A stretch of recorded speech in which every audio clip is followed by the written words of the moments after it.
What we've witnessed President Trump accomplish over the last few days has been nothing short of remarkable. We are now 3.5 years into the war between Russia and Ukraine, a brutal conflict that has claimed hundreds of thousands of Russian and Ukrainian lives and cost trillions of dollars. The weakness and incompetence of Joe Biden foolishly allowed the killing to start in the first place. Until President Trump returned to office in January, the bloody and broken Biden status quo was to endlessly force American taxpayers to fund Ukraine no matter the cost, no matter how long it takes, and no matter how many lives were lost. There is no denying that Biden's America Last foreign policy moved the world further away from peace.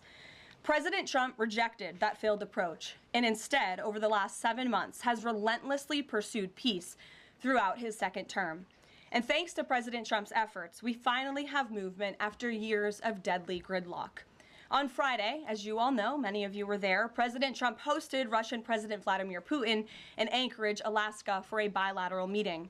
This was the first time President Putin has been to the United States since 2015, and the first time he has met with an American president in years.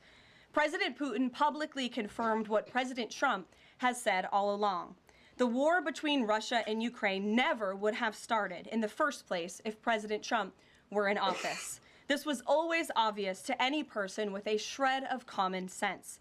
Just look at what took place during the last 4 administrations. Under George W. Bush, Russia invaded Georgia. Under Barack Obama, Russia took Crimea. Under Joe Biden, Russia invaded Ukraine. But under President Trump, Russia did not invade nor take anything. President Trump is the only president this century, Republican or Democrat, who has held Russia in check and ensured peace in Europe. That's because Russia has always greatly respected President Trump and his peace through strength foreign policy approach. But overall, the bilateral talks in Alaska were very productive, and multiple key points were agreed to between the two leaders that truly opened up the door for Phase 2 discussions, which took place yesterday here at the White House. Within 48 hours of that meeting in Anchorage, I may add. As you all know, there were many European leaders here, as well as Ukrainian President Zelensky. They all traveled here to meet with President Trump to maintain the momentum and work toward a lasting peace. Across the board, every leader credited President Trump for his decisive leadership that has reignited the dialogue in hopes of finally bringing this war to a peaceful conclusion. 2 quotes in particular capture the progress that was made and the optimism moving forward. Finnish President Alexander Stubb said, "I think in the past 2 weeks, we've probably had more progress in ending this war than we have had in the past 3.5 years. Again, that is the president of Finland, a country that shares a border with Russia. That's what we call the President Trump effect.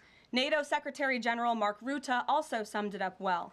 Without President Trump, this deadlock with Putin would not have been broken. He is the only one who could do this." Following the encouraging conversations yesterday, President Trump spoke with President Putin by phone, and he agreed to begin the next phase of the peace process, a meeting between President Putin and President Zelensky, which would be followed, if necessary, by a trilateral meeting between President Putin, President Zelensky, and President Trump. As the president said, Vice President Vance, Secretary Rubio, and Special Envoy Witkoff will continue to coordinate with Russia and Ukraine to make this happen as soon as possible. It's very important to remember that before President Trump's landslide victory last November, there was no end in sight to this bloodshed. Now, there may finally be light at the end of the tunnel and an opportunity for lasting peace.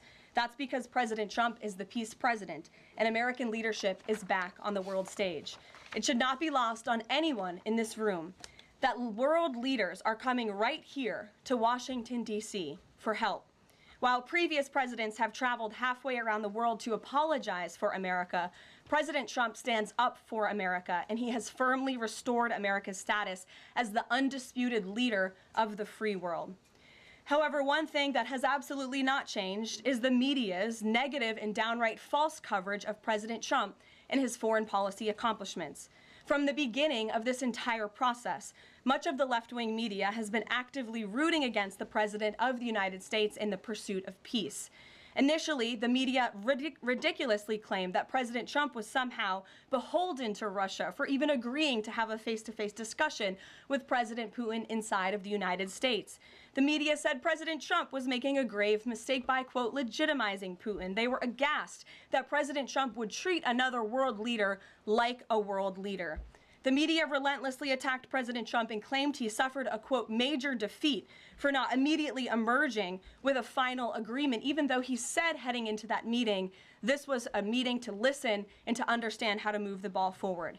All weekend following those historic U.S.-Russia bilateral talks, we listened to clueless pundits on television trying but failing to claim that the president had failed. The so-called experts in the foreign policy establishment, whose record is nothing but endless wars, trillions of wasted taxpayer dollars, and dead Americans, have the nerve to try and lecture President Trump, who has solved 7 global conflicts in 7 months, about peace. This is the same president, by the way, who brokered the Abraham Accords in his first term, on top of more than half a dozen other peace deals this year alone, as I just said. We also saw yesterday the president of Ukraine and all of the other major leaders of Europe fly across the Atlantic Ocean to meet President Trump at the White House because of the progress that was made, and that, if you ask the media, failed meeting, but it was not. It was highly productive and it was successful. This is why Americans' trust in the mass media is at a lowest point in more than 5 decades. Diplomacy is a delicate process, and instead of reporting the facts about what is happening here at this White House and what is happening between this president and other leaders around the world, many outlets in this room continue to try to actively undermine the president and sabotage the efforts towards peace. That is why I felt the need to set the record straight.